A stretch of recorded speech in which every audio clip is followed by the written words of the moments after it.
Hello, my name is Cantor Marshall Wolkenstein. I'm the Cantor Emeritus at Temple Israel in Scranton. I've been asked as a project of the American Conference of Cantors to share a few moments with you about my life and experience in the Cantor.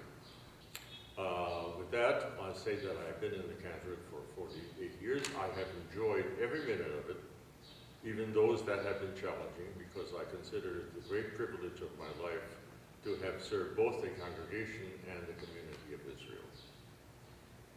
Well, tell me about your first pulpit. What do you remember about it? My first pulpit was in Great Neck, New York.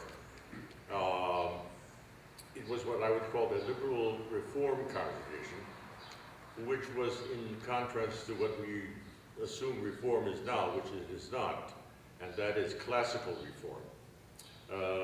The rabbi in the Cantor wore kippot and talitot on the pulpit.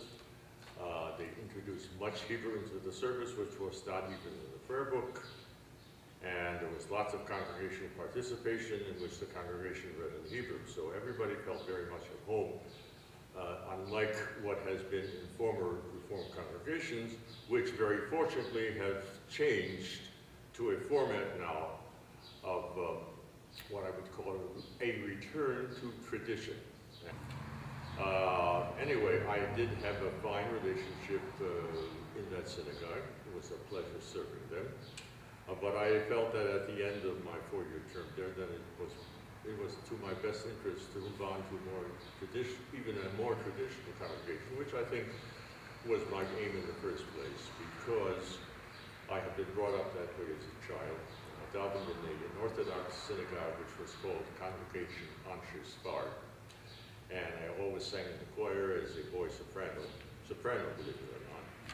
And I had a very good knowledge of the service and what was going on, and very close to my parents and grandparents, who knew what it was to be traditional Jews. So that was changed my style very, very gradually. I sat under the tutelage of a very famous cantor by the name of Moshe Genshoff, a very traditional cantor who used to even record and give concerts on the Jewish radio program called WEBD in New York City. And he was our instructor in Chazanut, all right, in the traditional intonation. He showed it what it was like, not only to sing music from the printed page, but once you got into certain areas musically and also the development theologically, that you should stay in those areas for a while so that your congregation understands that. Unfortunately, we have in our own times a very, very great loss in that we do not have many worshipers left who can respond to traditional stimuli.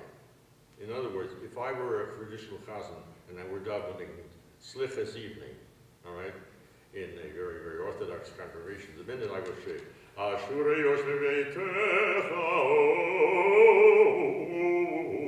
Yehalelucha Sela, they would know immediately. You would hear a stream of sound come forth. And that's what moved me to be in a congregation of worshipers, all right? And to hear them swaying and davening, and you're just wrapped up in that whole, I mean, you're literally concentrated. You're davening what we call with kavanah, which means with direction towards God. When you first began, were you considered a clergy person on par with your rabbinic colleague? Well, the rabbinic colleague, and that all depended who the rabbinic colleague was. Some did, some didn't. And even from the congregation itself, they did not always, unfortunately, look upon the chazan as a clergy person, although he certainly is, and there was a whole to-do in the Cantor's Assembly and also in the American Conference about establishing the chazan as a clergy person, all right? But I will end right there and say, but I always felt that I was one. How did your musical style evolve in those pulpits over the years up to today?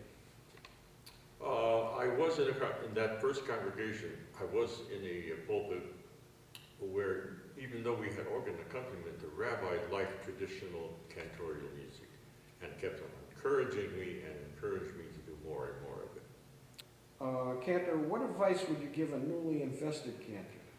I would say first, hold on to your convictions and to your ideals, because you come into congregational life thinking that maybe you're going to change them, and ultimately you're going to have to compromise, all right? Which is true for anybody, all right? You have certain ideas. I know that when I went into Cantor, I thought I was going to lift up the congregation to a high spiritual level. No.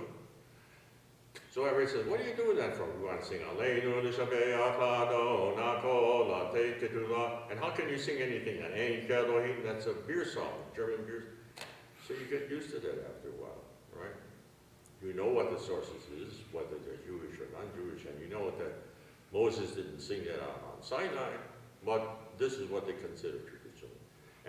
But you should only go so far, when you go so far that it doesn't become you anymore. All right? In other words, you have to take a stand only on those things which really make a difference, and not what I call the kleinigkeits, the little things.